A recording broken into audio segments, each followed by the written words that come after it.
the only thing I could do was heal from that relationship, right?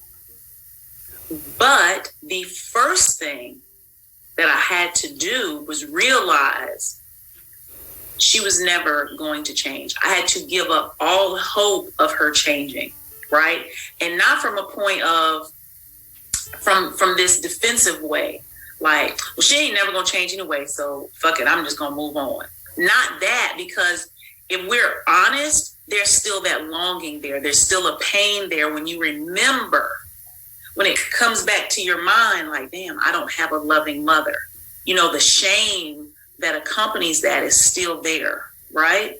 So for me, I really had to release this fantasy, because suffering, all suffering, now write this down, all suffering is fighting against what is. All suffering is your inability to accept what is. If you think about anything happening in your life that you don't like right now, big or small, it is all because you are fighting against what is. When you are in traffic and you are running late and somebody is driving slow in front of you and you are mad, the only reason you are mad is because you refuse to accept the reality. And the reality is he's driving slow in front of you and you are powerless. And the worst thing we want to do is accept that powerlessness, right?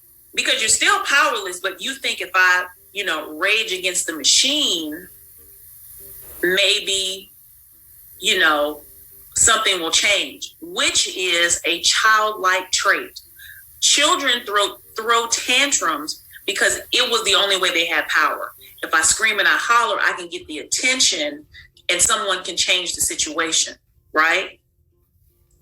But because of our trauma early on, our complex trauma, we never developed and learned other ways of coping. So we still are in some ways throwing a tantrum.